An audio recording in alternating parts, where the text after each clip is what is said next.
से रत्नागढ़ पैलेस पहुंचा था, उसे एक बार भी नहीं लगा कि रानी की सराय वाली उस बुढ़िया की कही एक भी बात का कोई मतलब है। वो डैनी के पीछे पीछे गेस्ट रूम पहुंचा तो उसका बचा खुचा डर भी उड़ गया। कमरा शानदार था, लेविश फायरप्लेस, शानदार पर्दे, गद्दीदार चेयर्स और सबसे जरूरी एक आरामदेह बिस्तर। आप अच्छे से स्नान कर लीजिए और उसके बाद मैं इस दरवाजे के पार डाइनिंग हॉल में आपका इंतजार करता मिलूंगा।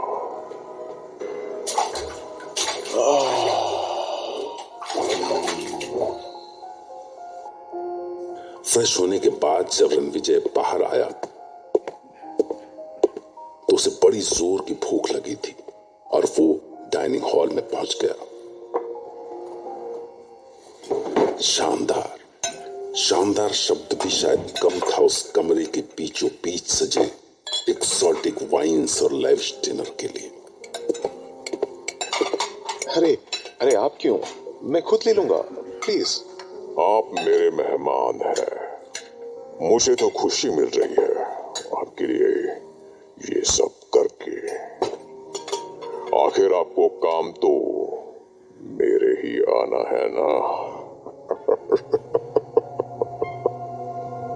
जी? मेरा मतलब है आप यहाँ आए तो मेरे ही काम से है ना? जी हाँ, दैट्स ट्रू। Awesome food. आपका कुक कमाल का है। आपके चेहरे पर खुशी देखकर अच्छा लगा मुझे। इंसान को हर वक्त खुश रहने की कोशिश करनी चाहिए, क्योंकि क्या पता कब क्या हो जाए।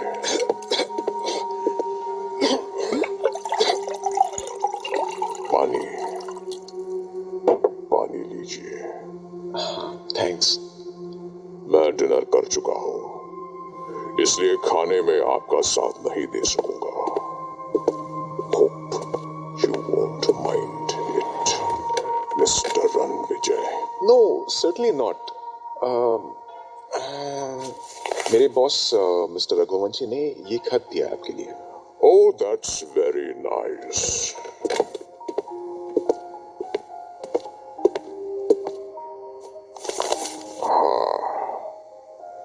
माफी चाहता हूँ, हेल्थ इश्यूज के चलते नहीं आ सका, इसलिए मैंने आपके पास अपने खास साथी को भेजा है। Ranvijay is an honest, hard-working and trustworthy young man. आप उस पर मेरी तरह ही आंख मूंद के भरोसा कर सकते हैं। मुझे उम्मीद है कि आप उसके साथ बेस्ट डील कर सकेंगे। Very good. वैसे मिस्टर रणविजय, अगर आपके बॉस ने आपकी तारीफ में ये शब्द नहीं भी लिखे होते तो भी मैं आप पर आंख मूंद कर भरोसा करता। जी? मैं समझा नहीं। पता नहीं आपसे किसी ने पहले ये कहा या नहीं, पर आपकी खूबियां आपके चेहरे पर दिखती है। Thank you, you are too kind.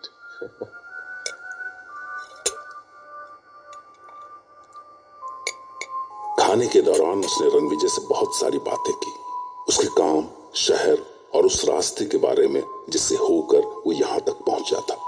इसके बाद उसने रणविजय की ओर लग्जरी क्यूबन सिगार का एक बॉक्स बढ़ाया। प्लीज शौक फरमाइए। It smells awesome. सिगार का एक कश लेकर रणविजय ने डैनी की ओर एक नजर डाली। उसके अंदर धंसे हुए गाल, थोड़ी नुकीली मगर सख्त, पतली नाक और नथुने दबे हुए, ऊंचा चौड़ा माथा, आपस में मिलती सी घनी भौहें और मूंछों की तरह ही होठों से कुछ बाहर निकल आए नुकीले दांत उसकी शक्ल को और क्रूर बनाते थे। तभी भेड़ियों की आवाज सुनकर रणविजय की नजर खिड़की की ओर गई। रात के शहजादों की आवाज सुन रहे हैं आप? Such a sweet sound.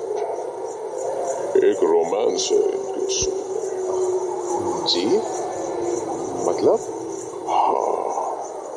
आप शहरों में रहने वाले, हम शिकारियों की तरह नहीं महसूस कर सकते। इतना कहकर वो खड़ा हुआ जैसे वो किसी जल्दी में हो।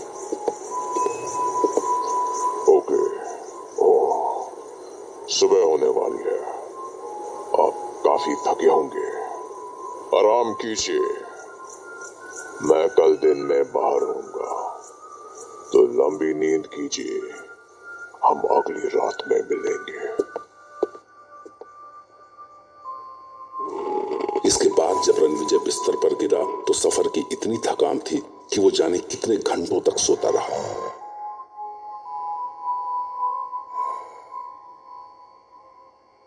और जब वो जागा तो वो 7 तारीख की सुबह थी।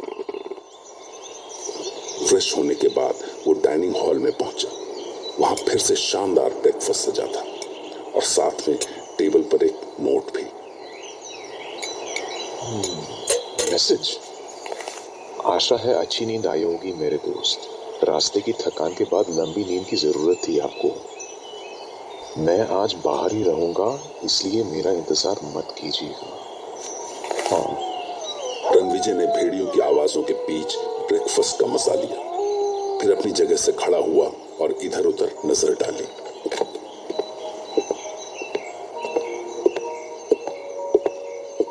अरे यहाँ कोई नौकर भी नहीं दिखाई दिया अभी तक।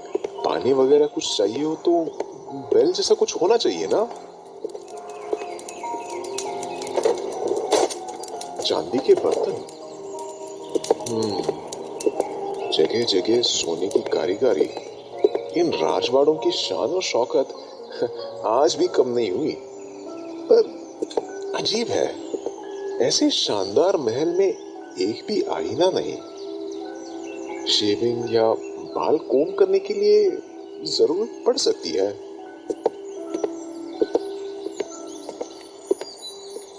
बुक नहीं दिख रहा कोई। हाँ, इस कबर्ड में, वाह शानदार, क्या कलेक्शन है।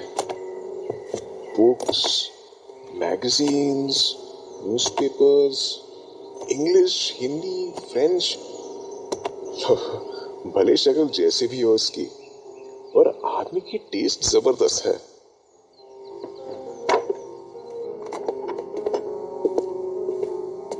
हेलो। आपको इन बुक्स के बीच में देखकर खुशी हुई। ये बुक्स ही मेरी दुनिया हुआ करती थी कभी।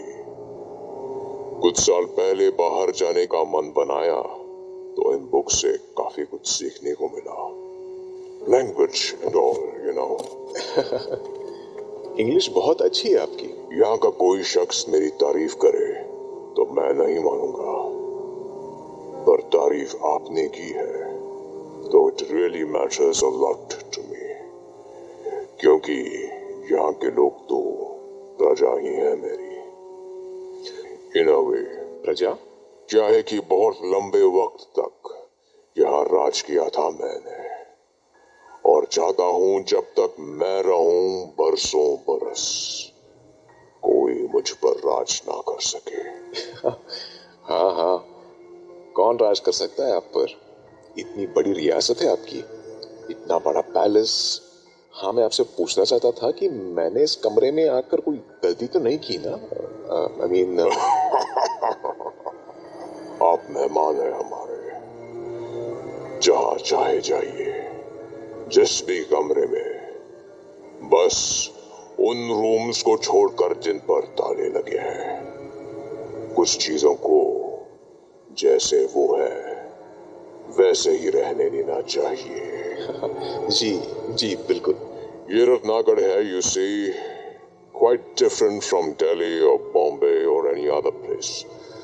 हमारे जीने का तरीका, रीति रिवाज काफी फर्क है आप लोगों से, इसलिए शायद यहाँ की कुछ चीजें आपको बड़ी अजीब लगे, मगर वो सही है हमारे लिहाज से, यू नो। तो अगर आपको कुछ अजीब लगे तो आप उनके बारे में मुझसे पूछ सकते हैं। अब आपने कहा है तो मुझे रास्ते में कुछ अजीब सी नीली रोशनियां दिखाई दी थी। अजीब मतलब इधर उधर मूवमेंट करती सी, कभी अचानक दिखाई पड़ती और वैसे ही गायब हो जाती। और वो बग्घी वाला बार बार क्यों जा रहा था उनके पास? एक्चुअली साल की एक खास रात, उस रात जब आप काली हाटी में सफर कर रहे थे, वो बहुत खास मानी जाती है यहाँ। उसी रात को नीली रोशनियां उस जगह दिखाई देती है जहां खजाना गड़ा होता है। पुराने वक्त में यहाँ कई लड़ाइयां हुई, कभी मुगल, कभी तुर्क, कभी मंगोल। यहाँ की दौलत पर सबकी नजर रहती है। जाहिर है उन्होंने हम पर हमले किए और दोनों तरफ का खून बहा।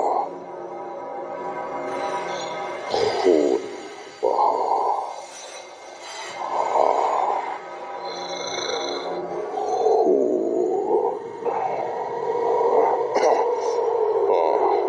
मैं कह रहा था कि एक बार ऐसा भी हुआ कि हमलावर सेना लूट के बाद सारा खजाना यहीं दबाकर भाग गई, क्योंकि अगर शाही सेना उनसे मुकाबले के लिए आती तो वो इतने भारी भरकम खजाने को अपने साथ नहीं ले जा सकते थे। तो इतने सालों में किसी को मिलना चाहिए था खजाना। हाँ, मिल भी सकता था, पर कौन होशता उसको? कलेजा होना उसके लिए, क्योंकि यहाँ के प्रेत उस खजाने की रक्षा करते हैं। प्रेत? पर चलिए अब काम की बात पर आते हैं। आप उस प्रॉपर्टी का नक्शा तो लाए होंगे। ओ सॉरी, मैं उसे अंदर अपने रूम में ही रखाया। Give me a minute, I will be right back. मगर जब वो अंदर जाके पेपर्स निकाल रहा था तो उसे चांदी के बर्तनों की खनक सी सुनाई दी। और फिर जब वो पेपर्स के साथ वापस लौटा तो जी, ये रहा नक्शा और पेपर्स। अरे चक्कर क्या ये? पल भर में खाने के बर्तन गायब, टेबल बिल्कुल क्लीन। अगर मुझे अभी तक यहाँ एक भी नौकर नजर नहीं आया तो ये सारा काम हो कैसे रहा है? पलक झपकते ही कौन कर डालता है ये सब? चैनल को सब्सक्राइब कीजिए और बेल आइकन पर क्लिक कीजिए ताकि आपको तमाम वीडियोस फौरन मिलती